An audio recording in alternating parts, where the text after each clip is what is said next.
All right, well, we are back in the kitchen. We're actually back in my kitchen, and with me is Rachel Caven from the Caven Nutrition Group. One of the favorite things that I know we had talked about previously was that people are making the right choices. They're trying and purchasing the right fruits and vegetables, but we often don't realize that we aren't getting enough, or we aren't taking advantage of what these fruits and vegetables can actually offer us. Absolutely. So obviously with any diet, it doesn't matter if you're going to be a vegan or if you're going to do paleo or keto or whatever you're doing, you need to eat fruits and vegetables. So that's guaranteed for everyone. So a lot of times, especially in Canada, because we're not having a lot of fresh things, we want to get the most nutrients out of our food. So it's not just that they're low calorie, which is why people focus on vegetables often.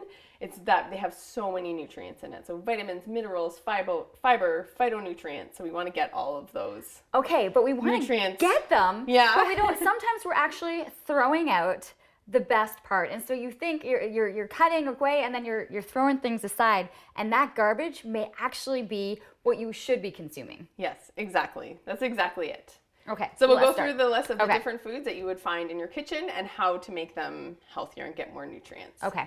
So the first one is mushrooms. So we have some portobello mushrooms here, and mushrooms are actually the only vegetable that has vitamin D. The only one. The only one. So it's winter right now in Canada, and we definitely don't get enough sun. You need 20 minutes of full sun exposure between the hours of 11 a.m. and 2 p.m. with 50% of your skin exposed. That's not happening. That's not happening. Most people don't get that most days in the summer. And then we slather in sunscreen, like as you should. You don't want to be burning your skin, but we need to get that vitamin D. It's anti-cancer. It's really good for your immune system. There's actually, it's actually better for autoimmune diseases as well. The more vitamin D you have in your bloodstream, the less chance of having an autoimmune disease. So how are we getting more out of the mushrooms then? So you let the mushroom do it for you. So you put the mushroom in the sun, and it'll actually increase its amount of vitamin D. Okay, so when we're purchasing them at the grocery store, at the market, they're not going in the fridge. They're actually going by the window, by the sunlight. Yes, exactly. So keep them in your window so that by the time you go to eat them, they have the highest amount of vitamin D available. Really cool. Okay, next one we're doing is the pineapple. Yeah, so next one is the pineapple. So most people buy the pineapple pre-cut and it has been cored. But you'll notice like the core actually has the highest amount of bromelain, and bromelain is a digestive enzyme, so it helps you digest your food. It also decreases inflammation. So if you have any joint pain, if you're exercising a lot, or if you have any digestive discomfort, you want to be eating the pineapple core. Now, I remember this. So, you know what? I'm actually going to do this because I remember, because it's a little bit harder to have it, right? So if you just do it in little bits like that, you're getting the core with it. It's not like you have to eat the entire core itself, but just don't cut around it, because that way it's still getting in. Exactly. So cutting it like a pie, or if you really don't like it, just keep the core and throw it in your smoothie. And that way the blender will blend that up for you. I don't think I've actually eaten stuff with you. It's your kitchen. You can do whatever you want. Okay, so moving on. Let's go to the garlic. So the garlic. So garlic is so good for you. It's antibacterial, it's antiviral, which we need this time of year, especially with the kids going back to school and all the sicknesses. It's really good for your cholesterol. It's really good for your gut health. It has so many good benefits. But the issue is if you cut it right away and then cook it, you don't actually get those benefits. So if you were to microwave a garlic right away, right after you cut it, it'll actually decrease its nutrients by 90%. So the easy thing, all you have to do is cut it up and then wait 10 minutes. Before you're actually doing anything with it. Yeah, and then you can cook it and you'll get so much more allicin out of it, which is the active component. Okay. So that's all you do. You just cut it up 10 minutes before. So wait that 10 minutes while you're cutting up your other veggies or getting the pan ready. And then you can throw it in and you'll get way more benefit from it. I wish my science classes were actually like this. Yeah. Going through school. This is really cool. Okay, broccoli. So the broccoli, so what most people do is they cut off the leaves. All they do is eat the little trees, right? That's what my son calls them. The trees, yeah. Turns he's a dinosaur to eat them. So you just cut off this and throw out the rest. But what you want to do, so instead of cutting it like that, doing that, and then this is garbage, that's wasteful because you can eat this whole thing. So maybe cut off the end where it's woody, and then you can cut it lengthwise and put that in your stir fry. So you want to be able to have as much of the stem as possible. Absolutely. And why is that? Because there's just as much benefit in the stem as there is in the florets.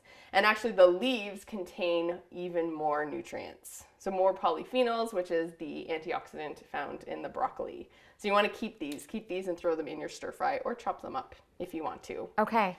Lengthwise. Yes. And that's, you know, you're going to get more even if you're dipping into, not cooking with it, but actually dipping it into things. Use all of it. Exactly. And you can even peel this too if you find it a little bit too hard, because the inside is much softer.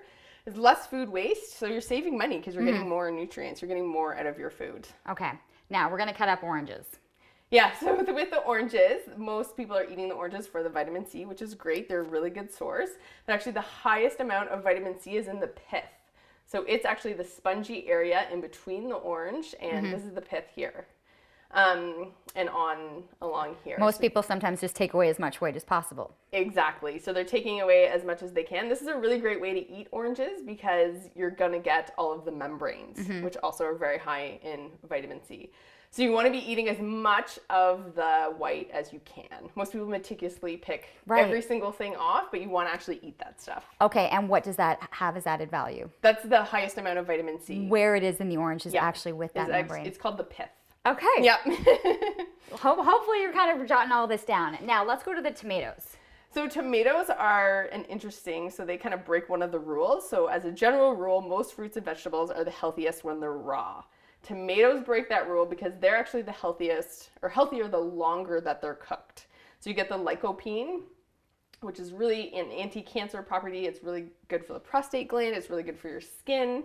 So the more that you cook a tomato, the more lycopene that's available. So this is great for your chilies or your spaghetti sauces or anything that you're doing, knowing that the longer that they're sitting there slow cooking, the better it is. Absolutely. So there's nothing wrong with eating raw tomatoes, but you get more if you're using a tomato paste.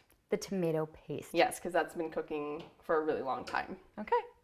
And the last one, and I know you soak these overnight. What are we looking at? So the last one we have is our snack of almonds. So most people are just eating almonds, or they're eating roasted almonds, which is fine. They're quite good for you. However, if we want to get the most out of them, what we have to do is soak them. So an almond is a seed.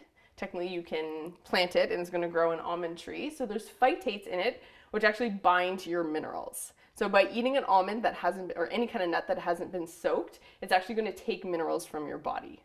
So all you do is take your serving size. This is a really good way to portion control your nuts as well, because a lot of people will overconsume them. Put them in a mason jar, and then, or any kind of bowl, whatever you have, fill it up with water, and in the morning you'll find this gross cloudy water. So it's clear at nighttime, and in the morning it's pretty gross. You just rinse them really, really well, get all the phytates off, and then you can eat those nuts as your snack. Okay. So they're a little bit softer. Most people like the crunch with that, so a little bit softer. Once you get used to it, they're quite nice. Okay, and you're getting more out of it, and it's not taking away from it. Exactly, and they're actually more filling because they're full of water. This is really interesting, and hopefully you've kind of taken note, because likely you are consuming these products, but now you know you can get actually more out of it, more nutrient value from it. Rachel, thank you so much, and for more information, you can go to cavennutrition.com.